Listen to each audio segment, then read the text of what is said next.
بسم اللہ الرحمن الرحیم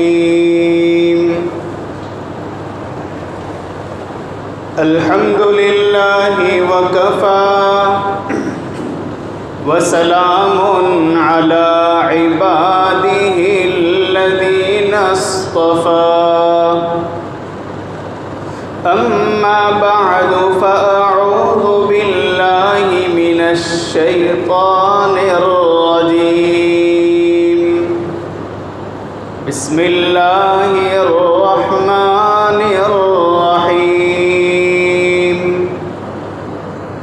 وَأَمَّا مَا يَنفَعُ النَّاسَ فَيَمْكُثُ فِي الْأَرْضِ سبحان ربك رب العزة عما يصفون وسلام على المرسلين والحمد لله رب العالمين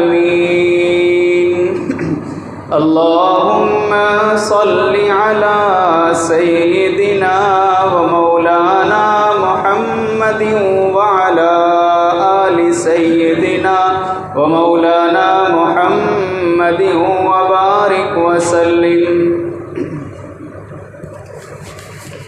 معزز و مکرم علماء کرام، بزرگان محترم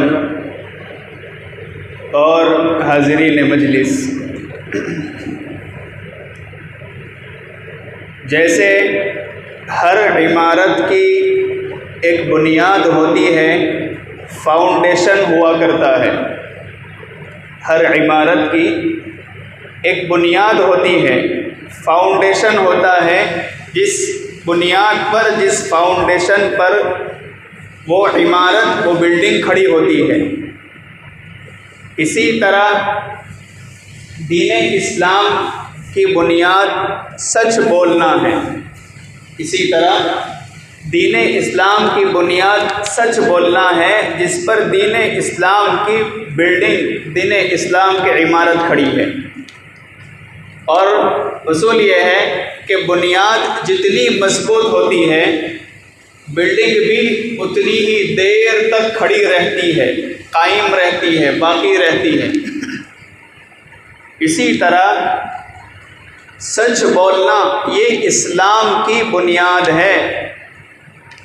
دین اسلام کی بلڈنگ، عمارت اس پر قائم ہے۔ آدمی جتنا سچ بولنے والا ہوگا، انشاءاللہ اتنا ہی اس کا ایمان مضبوط ہوتا چلا جائے گا، اور انشاءاللہ اس کی موت بھی اسلام پر آئے گی۔ اور سچ زبان کے اعتبار سے بھی ہو اور سچ دل کے اعتبار سے بھی ہو۔ سچائی کہتے ہی ہے زبان اور دل کا یکساں ہونا۔ زبان اور دل کی یکسانیت کا نام سچائی ہے۔ کیا مطلب؟ ہم دل میں کچھ اور رکھتے ہیں، زبان سے کچھ اور اظہار ہو رہا ہے، زبان سے کچھ اور بول رہے ہیں جبکہ دل میں کچھ اور ہے۔ یہ سچائی نہیں ہے۔ سچائی یہ ہے کہ دل میں جو ہو زبان پر وہ ہو، یہ سچائی ہے۔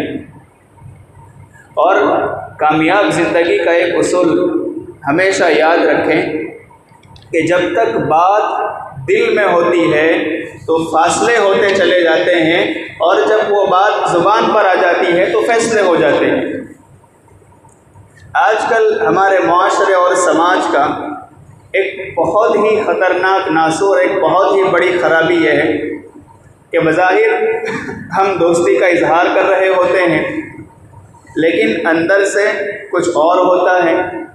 زبان پر لا الہ، اندر سے کالی بلا، یہ حال ہوتا ہے۔ تو دل اور زبان دونوں کا ایک جیسا ہونا، جیسے زبان سے ہم سچائی کا اظہار کر رہے ہیں، دل میں بھی اس کا احساس ہو، تب ہم سچے کہلائیں گے۔ کامل مومن کب ہوں گے، کامل مسلمان کب ہوں گے؟ جب دل میں بھی اسلام کی محبت ہو، اور زبان سے بھی جب ہم مسلمان ہونے کے دعوے کریں تو مسلمان ہونے کا دعویٰ سچ اس وقت ہوگا جب ہماری زندگی میں بھی سچائی ہوگی، جب ہمارے دل میں بھی سچائی کا معاملہ ہوگا۔ ایک حدیث شریف ہے، مشکات شریف میں ہے، رسول اللہ صلی اللہ علیہ وسلم نے فرمایا اربعن، 4 چیزیں ایسی ہیں، یہ 4 چیزیں جس بندے کے اندر ہو اس کو دنیا کے چھوٹنے نہ چھوٹنے کا کوئی غم نہیں ہونا چاہیے۔ وہ یہ 4 بڑی نعمتیں ہیں، یہ 4 بڑی دولتیں ہیں، اگر یہ 4 نعمتیں، یہ 4 صفات، 4 عادتیں بندے کے اندر پیدا ہو جائے، سمجھ لیں کہ اس کو دنیا کی ہر نعمت مل گئی۔ اس میں ایک ہے امانت کی حفاظت کرنا، امانت رکھی جائے تو اس امانت کی حفاظت ہو۔ جیسے ہمارا یہ جسم ہے، ہماری یہ باڈی ہے، باڈی کے یہ پارٹس ہے، ہاتھ ہے، سر ہے، پیر ہے، یہ سب اللہ کی امانت ہے، امانت میں خرابی نہیں کر سکتے، اسی لیے تو آتما ہتیا حرام ہے۔ یہ اللہ کی امانت ہے، یہ ہماری ملکیت نہیں ہے۔ تو امانت کی حفاظت کرنا، ہم صبح 8 بجے سے لے کر شام کے 8 بجے تک نوکری کرتے ہیں جی، اور اس نوکری کرنے پر ہمیں شام کو پگار ملتی ہے، تنخواہ ملتی ہے، تو یہ سیلری کا ملنا صبح سے لے کر شام تک کے 12 گھنٹے کی محنت پر ہے، تو یہ 12 گھنٹے کا وقت گویا امانت ہے، اب اس کی پوری ادائیگی ضروری ہے۔ یہ اور بات ہے کہ کوئی پرابلم ہو، کوئی بہت ضروری کام ہو تو ہم پھر بول کر کے جائیں، ٹھیک، تو یہ بھی امانت ہے، امانت کی حفاظت ضروری ہے۔ اور محدثین نے یہاں لکھا ہے امانت سے مراد یہ ہے کہ اللہ کے حقوق بھی ادا کریں، بندوں کے حقوق بھی ادا کریں۔ اللہ کے کیا حق ہیں؟ اللہ کا حق یہ ہے کہ اللہ کے ساتھ شرک نہ کیا جائے، کسی کو شریک نہ ٹھہرائے، اللہ تعالیٰ ہی سجدے کے لائق ذات ہے، اللہ تعالیٰ ہی عبادت کے لائق ذات ہے، اللہ تعالیٰ ہی کرنے دھرنے والے ہیں، اللہ تعالیٰ ہی روزی دینے والے ہیں، موت دینے والے بھی اللہ ہے، زندگی دینے والے بھی اللہ ہے، عزت دینے والی ذات بھی اللہ ہی کی ہے اور ذلت دینے والی ذات بھی اللہ ہی کی ہے، کروڑ پتی کو روڑ پتی بنانے والی ذات بھی اللہ ہی کی ہے، صبح کا وزیر شام کا اسیر بن جائے کرنے دھرنے والا اللہ ہے، اللہ کے ساتھ کسی کو شریک نہ ٹھہرایا جائے جی۔ اور دوسرا حق یہ ہے کہ اللہ کی عظمت، اللہ کی محبت دل میں ہو، اور بندوں کے حقوق ہیں، مثلا ماں باپ کے حقوق ہیں، بیوی بچوں کے حق ہیں جی، پڑوسی کے حق ہیں، پڑوسی کو ہماری ذات سے تکلیف نہ پہنچے، پڑوسی اگر بیمار ہیں، تکلیف میں ہیں تو ہمارا یہ فریضہ ہے، ہماری یہ ذمہ داری ہے، ہماری ایبیلٹیز میں سے ہے کہ ہم اس کی مدد کریں، یہ پڑوسی کے حقوق ہے۔ یہاں تک کہ اسلام نے جانوروں کے بھی حقوق بیان کیے ہیں۔ علامہ اشرف علی صاحب تھانوی نور اللہ مرقدہ نے پوری ایک کتاب لکھ دی جس کا نام ہے حقوق البہائم، جانوروں کے کیا کیا حق ہیں۔ تو حقوق کو ادا کرنا اللہ کے، بندوں کے، تو یہ ہے امانت کی حفاظت کرنا۔ نمبر 2 پہ فرمایا صدق و حدیث، سچ بولنا، اسی پہ انشاءاللہ ہم آگے گفتگو کریں گے۔ نمبر 3 پہ فرمایا حسن اخلاق، اچھے اخلاق، جس کا تعلق دل سے ہے جی، اور جس کا تعلق ظاہر کی زندگی سے بھی ہے، دل میں کسی کے متعلق کینہ نہ ہو، حسد نہ ہو، جلن نہ ہو، دشمنیاں نہ ہو، ہمارا دل بالکل آئینے سے، بلکہ آئینے سے بھی زیادہ پاک صاف ہو، تب اس دل میں اللہ کی محبت جمے گی، تب اس دل میں اللہ کی معرفت، اللہ کی پہچان کا نور اترے گا۔ تو حسد، کینہ، بغض، حرص، لالچ، یہ جو باطنی امراض ہے، باطنی بیماریاں ہیں، اس سے بھی ہمارا دل پاک صاف ہو، اور اس کے ساتھ ساتھ ہمارے اخلاق، کیریکٹر ایسے ہو کہ غیر مسلم دیکھ کر یہ کہیں کہ مسلمان ایسے ہیں تو نبی کیسے ہوں گے۔ ہمیں اپنے کیریکٹر، اخلاق کو سدھارنے کی ضرورت ہے۔ اور نمبر 4 پر ہے وعفۃ فی طعمہ، حلال کمائی، حلال کمائی کا اہتمام ہو۔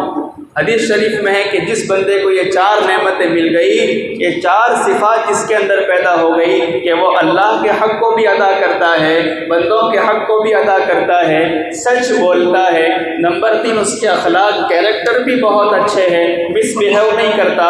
اور نمبر 4 حلال کمانے کا اہتمام کرتا ہے۔ رسول اللہ صلی اللہ علیہ وسلم نے فرمایا جس بندے کو یہ 4 صفات مل گئی اس کو دنیا کی ساری نعمتیں مل گئی، اب دنیا کے چھوٹنے نہ چھوٹنے کا کوئی غم نہیں ہونا چاہیے۔ حضرت عبداللہ ابن مسعود رضی اللہ تعالیٰ عنہ کی بہت پیاری پیاری باتیں ہیں، وہ میں آپ کے سامنے عرض کرنا چاہتا ہوں۔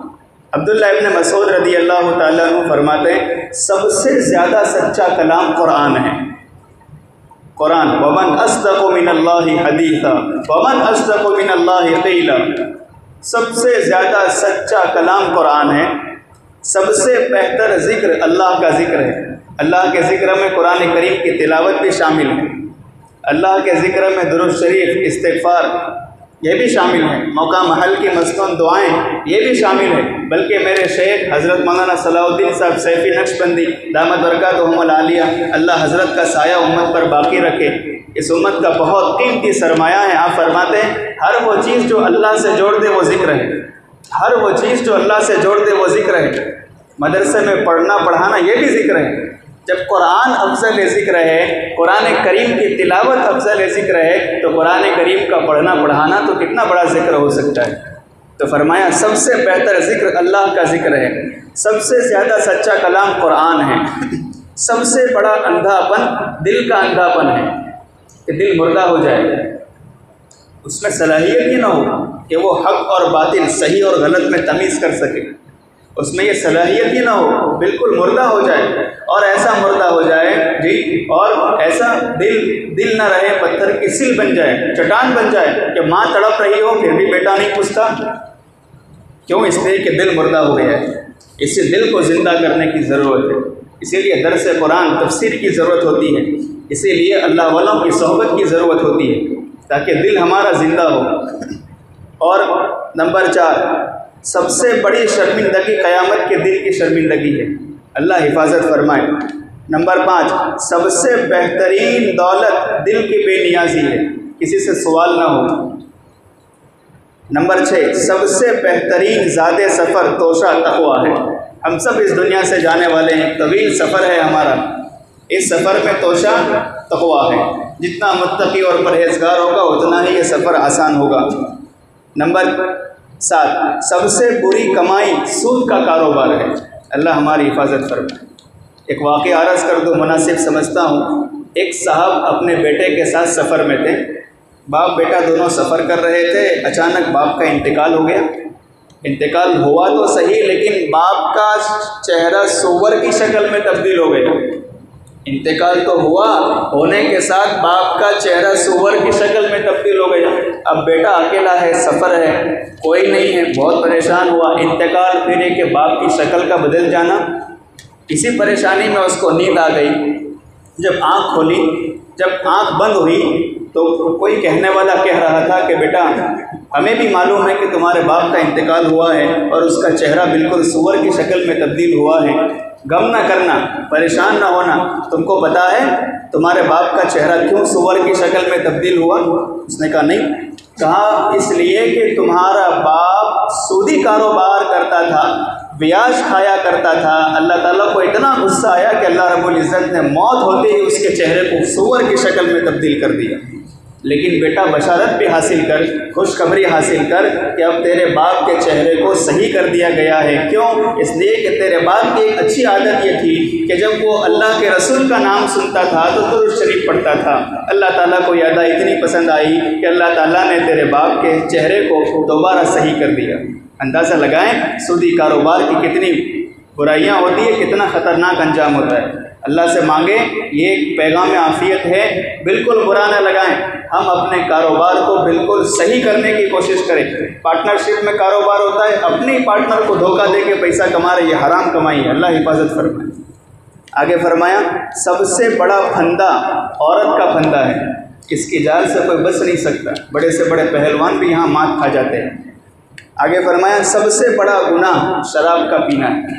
حضرت شیخ یونس صاحب جونپوری نور اللہ مرقدہ فرماتے تھے کہ ایک صاحب کا انتقال ہوا، ان کی ناک میں سے انتقال کے بعد عجیب قسم کا دھواں نکلا، لوگوں نے چادر ڈالی لیکن اس میں اتنی گرمی تھی کہ پوری چادر جل گئی۔ اللہ کبھی دکھا دیتے ہیں، اس لیے اگر یہ عادت ہو تو اس سے بھی بچنے کی ضرورت ہے۔ اور آخری بات، سب سے بڑی نیکی سچ بولنا ہے۔ حضرت مرشد عالم رحمۃ اللہ علیہ فرماتے تھے کہ جب بندہ بہت سچ بولتا ہے، ہر بات میں سچائی کا اہتمام کرتا ہے، جھوٹ سے بچنے کی کوشش کرتا ہے، تو اللہ تعالیٰ اس کو وہ مقام دیتے ہیں کہ جب اس کی زبان سے جو بات نکلتی ہے، اگر اس بات میں دعا ہے یا بد دعا ہے، اللہ اس کو پوری کر دیتے ہیں۔ اس لیے ایسے لوگوں سے ڈرتے رہنا چاہیے جو سچ بولنے کا اہتمام کرتے ہیں ان سے ڈرتے رہنا چاہیے، ان کو تکلیف نہ پہنچانا، بہت ممکن ہے ان کے زبان سے جو نکل جائے گا اللہ تعالیٰ پورا کر دیں گے۔ حضرت بابو جی عبداللہ رحمۃ اللہ علیہ ہمارے سلسلے نقش بندیہ کے ایک بہت بڑے بزرگ تھے، مستجاب الدعوات تھے، جب بھی ہاتھ اٹھاتے تھے جو دعا کرتے تھے اللہ پوری کر دیتے تھے، اور ان کے بارے میں مشہور تھا کہ جس بندے کے بارے میں دعا کرتے تھے اس کو 3 راتوں کے اندر رسول اللہ صلی اللہ علیہ وسلم کی خواب میں زیارت ہو جاتی تھی، آزمایا جاتا تھا۔ لوگ جاتے تھے کہ حضرت ان کی بھی تمنا ہے کہ ان کو اللہ کے رسول خواب میں آئیں، تو وہ دعا کرتے تھے، 3 راتیں نہیں گزرتی تھی خواب میں اللہ کے رسول کا دیدار ہو جایا کرتا تھا۔ ایک مرتبہ کسی نے پوچھا کہ حضرت اللہ نے آپ کو یہ مقام کیسے عطا فرمایا کہ آپ جس کے لیے ہاتھ اٹھاتے ہیں اللہ اس کو اپنے محبوب کا دیدار کراتے ہیں، آپ کو یہ مقام کیسے ملا؟ کیا آپ نے کوئی نیک عمل کیا؟ کیا آپ کا عمل ہے؟ فرمایا بیٹا، جب بندہ سچ بولنے کا اہتمام کرتا ہے، اپنی زبان کو جھوٹ کی گندگی سے پاک کرتا ہے، تو اس کی زبان سے جو دعا نکلتی ہے اللہ قبول کر لیتے ہیں۔ تو میں نے بیٹا سچ بولنے کا اہتمام کیا ہے، آج اسی کی یہ برکت ہے کہ جب ہاتھ اٹھاتا ہوں اللہ میری کبھی دعا کو رد نہیں کرتے۔ حضرت پیر ذوالفقار صاحب نقش بندی دامت برکاتہم العالیہ کی امی جان بھی مستجاب الدعوات اللہ کی نیک بندی تھی، جب ہاتھ اٹھاتی تھی مسئلے حل ہو جایا کرتے، سچ بولنے کا اہتمام کرتی تھی۔ اپنا واقعہ بیان کرتے ہیں کہ ایک مرتبہ جب میں 3 یا 4 سال کی عمر میں تھا، حضرت پیر ذوالفقار صاحب بیان کرتے ہیں کہ اچانک خطرناک سیلاب آیا، پانی کی ریل آئی، اوپر سے بارش برس رہی، پانی بھرتا جا رہا ہے، ٹھنڈی سخت لگ رہی تھی، بہت پریشان تھے، اور حضرت ایک باکس ایک سامان اس پر بیٹھے ہوئے تھے اور ٹھٹھر رہے تھے۔ ان کی امی سے دیکھا نہیں گیا، وہ ان کی امی اللہ نہیں بولتی تھی بلکہ بولتی تھی پیارے اللہ، کیا محبت بھرا جملہ ہے، پیارے اللہ اس طرح کہتی تھی۔ ہمارے یہاں تو اتنا بھی ادب نہیں ہوتا کہ اذان ہو رہی ہوتی ہے لیکن پھر بھی ٹی وی بند نہیں ہوتی، مسجد کے قریب سے گزرتے ہیں پھر بھی گاڑیوں سے زور سے ڈی جے کے بجنے کی آواز آ رہی ہوتی ہے۔ ڈرنا چاہیے، اگر اسی وقت ٹکر لگی اور مر گئے تو کیا جواب دیں گے اللہ کو، کس حال میں موت آئی؟ مسجد کے قریب سے گزر رہے ہیں، ڈی جے زور سے بج رہا ہے، اگر اسی وقت اللہ حکم دے زمین کو پھاڑ کے دھسا دے تو کون پوچھنے والا ہے؟ ڈرنا چاہیے۔ گاڑیوں میں زوردار میوزک بجتے ہیں، اس سے بچنا چاہیے۔ ٹکر لگی مر گئے، کس حال میں موت آئی، اللہ کو کیا منہ دکھاؤ گے؟ گانے سنتے سنتے دنیا سے گئے ہیں، جس پر اللہ کی لعنت اترتی ہے اس حالت میں یہاں دنیا سے گئے ہیں۔ تو حضرت فرماتے ہیں کہ میری والدہ سے دیکھا نہ گیا، میری امی جان نے جب مجھے ٹھٹرتا ہوا دیکھا کہ میں کانپ رہا ہوں، پریشان ہوں، اسی وقت ہاتھ اٹھائے اور کیا کہا، او میرے پیارے اللہ بہت ہو گیا اب تو بارش بند کر دیجیے۔ کیا کہا؟ او میرے پیارے اللہ بہت ہو گیا اب تو بارش بند کر دیجیے، مخلوق پریشان ہو گئی، اب مان جائیے۔ بس اتنا، ابھی تو دعا کے جملے پورے بھی نہیں ہوئے تھے، اچانک بارش بند ہو گئی۔ حضرت فرماتے ہیں میں نے اپنی آنکھوں سے دیکھا ہے والدہ کی دعائیں قبول ہوا کرتی۔ مرشد عالم رحمۃ اللہ علیہ فرماتے تھے کہ جو بندہ سچ بولنے کا اہتمام کرتا ہے، سچ بولتا رہتا ہے، اللہ تعالیٰ سچائی کی برکت سے اس کی زبان سے جو باتیں نکلتی اللہ اس کو قبول کر لیتے ہیں۔ اس لیے سچ بولنے کا اہتمام کریں۔ لیکن یاد رکھیں، ایک بزرگ فرماتے ہیں کہ میں نے سیکھنا شروع کیا، کیا سیکھا؟ سچ بولنا سیکھا۔ وہ کہتے ہیں کہ 16 سال لگے، 16 سال کے بعد پھر وہ مقام آیا کہ پھر میں جھوٹ بھی بولنا چاہتا تھا، پھر بھی زبان میں سچ نکلتا تھا، محنت کرنی پڑتی ہے۔ کہتے ہیں میں نے سچ بولنا سیکھا ہے اور سیکھنے کے لیے 16 سال تک محنت کی، تب جا کر میں سچ بول پایا ہوں۔ آج کل نوجوان رات میں باہر نکلتے ہیں، امی پوچھتی ہے بیٹا کہاں جا رہے ہو؟ ابھی آیا۔ ارے ابھی آیا، کہاں جا رہے ہو؟ بس ابھی دوست کو مل کر آتا ہوں۔ پھر یہ زبان سے جھوٹ نکل کر ماں باپ کو دھوکہ دے کے باہر جا رہے ہیں اور کسی پریشانی میں کسی فتنے میں مبتلا ہو گئے اور اسی حالت میں موت آئی تو کتنے ماں باپ بھی پریشان، جی خود اپنی جان پر بھی پریشانی مول لینا، یہ کہاں کی عقل مندی ہے؟ اس لیے سچ بولنے کا اہتمام کریں، چاہے ہماری جان جائے لیکن جھوٹ نہیں، جھوٹ نہ بولا جائے۔ جی جھوٹ بولنا جیسے پرندے جھوٹ بولنا یعنی بہت زیادہ سچ بولنا یہ مشکل کام ہے، سچ بولنا مشکل کام ہے، لیکن اللہ تعالیٰ اس پر بھی جیت دیتے ہیں، اس پر بھی جیت دیتے ہیں۔ اللہ تعالیٰ ہم تمام کو اس پر عمل کرنے کی توفیق دے۔ اور اللہ رب العزت ہمیں سچوں میں شامل فرمائیں۔ اللہ تعالی ہماری زبان کو مستجاب الدعوات بنائیں۔ اللہ تعالی ہم تمام کو سچائی کا اہتمام کرنے کی توفیق عطا فرمائیں۔